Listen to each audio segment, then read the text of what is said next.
Find yourself with personality and skills assessments. When you set out on any job search, you have to do some soul searching first. Figuring out what your skills are, what kind of work you really want to do, and where you want and don't want to do it are valuable keys to picking the right path and the perfect position for you. Decision makers tell me all the time that the biggest mistake job seekers make is that they're not focused. This is particularly true with college students, many of whom graduate without a clue about what kind of job they want. They're not alone there. Many of their parents didn't have a clue either when they graduated from college. I have so many interests, I could pursue several of them, is something I hear all the time from recent grads. And being flexible is actually a great thing, but learning how to position that flexibility and knowing when to use it is infinitely better. It can help you land a job that will make you happy.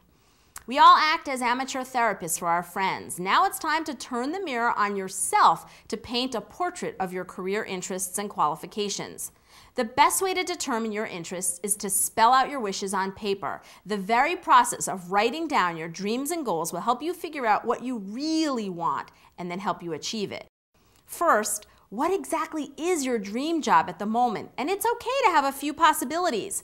If your dream job is pie in the sky, think about other, more attainable positions that might be closely related. For instance, if your fantasy is to be the women's singles champ at the US Open, but you're not exactly a pro on the court, think about other positions such as marketing, sales, promotions, public relations that may exist in organizations like the United States Tennis Association, Nike, or even a small racket maker. If you envision yourself an international rock star, but your talents don't exactly rival those of Beyonce or Jay-Z, explore some behind-the-scenes opportunities in the music and entertainment industries, of which there are many. Next, what type of setting makes you happy? Are you looking for a big corporate environment or the intimacy of a small family business? Will you feel comfortable in a cubicle, or do you need closed doors to get your work done? Are you a multitasked individual who enjoys the eye of the tornado, or do you prefer a calmer environment, doing one thing at a time in a predictable manner? How long are you willing to commute? Do you need a position that is accessible by public transportation? Are you willing to relocate? Do you want regular hours? How do you feel about overtime or weekends? Does your family situation require that an employer allows some flex time? What do you want to wear to work every day? Jeans or a suit? Is it important that your employer be socially responsible or environmentally aware? Are your ethics in line with those of the company you're eyeing? Finding the right job consists of a balance between working in the right industry and performing the right job function. How do you feel about a firm heavily dominated by one gender or another? Fashion magazines, for example, are predominantly women, while construction companies or defense contractors tend to be filled with men. You have to figure this in the mix because you'll be spending as much time with your colleagues as you do with your family, so be sure you're comfortable with group dynamics. Keep these issues and answers in mind as you think about the many different types of organizations where potential jobs exist. Even if you like what you do, you must also enjoy where you do it.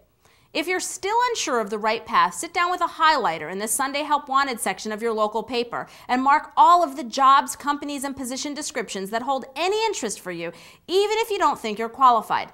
Go with your gut. Mark even the smallest word or phrase that speaks to you. Then make a list of everything you've highlighted and search for patterns and repetitions, and ask yourself what type of position or title really attracts you, what industries jump out, what size companies are you naturally drawn to, how do you think you can add value to an organization. Next, ask at least 5 people who know you well, especially friends and family, what specific jobs, industries, or even companies they envision when they think of you. Jot down the responses and suggestions, and then overall look for themes. You may be surprised at what you learn about yourself. If your mom always says you could sell ice to the Eskimos, then maybe you should consider a career in sales. If pals constantly call you for advice when they're shopping for that perfect gift, you might think about being a retail buyer or merchandiser. You should also consider what you don't want to do. Ask yourself, what were your least favorite aspects of the jobs you've had in the past? What were your least favorite subjects in school? Make sure that you keep this list handy so that you can avoid these tasks going forward. Use all of this to paint a picture for yourself of where you should focus your efforts. Refer to it as you compare this list to the job postings you encounter. Let this information be a roadmap to help you get where you want to go.